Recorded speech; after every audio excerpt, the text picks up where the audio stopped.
ажиллах санал тавьсан. Би зөвшөөрсөн. Тэгээд тэр залууг дагаад нэг жижигхэн нохооны фермд очив. Нохоод хичээдэг байсан юу? Нохоод хичээх сайхан хүн болгонд хичээдэг үстэй тийм ээ? Нохооч хичээдэг байсан. Арсын нүвчиж бүр гидс дотрыг арилгадаг байсан гэж. Орс минь алаал.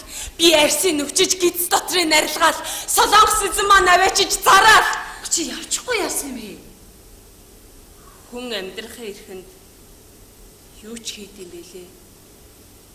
Гараас минь хоол идээд эрхэлж явсан нохоогоо өөрийн гараар ална гэдэг амар. Одоо болтол нүдэнд харагдаад байдیں۔ Тэгээд чи цутаасан уу? Тэгээд өдөр нь олон 10 нохтын гаслах дууг сонсох.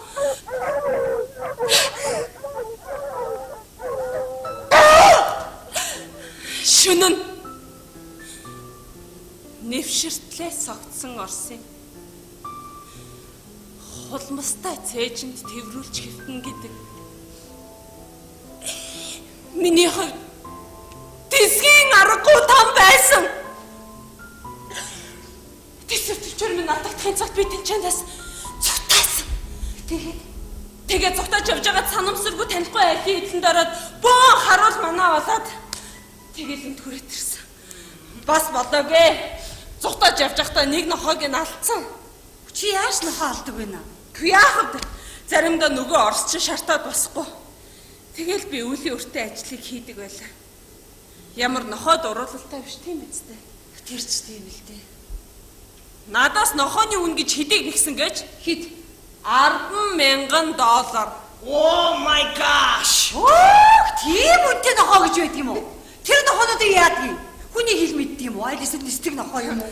Сайн үлдрээ нохоо. Бүр гүлэг байхаас нь тижээсний үн гинэ. Бас болоогүй. Бүх цонх нь хаг.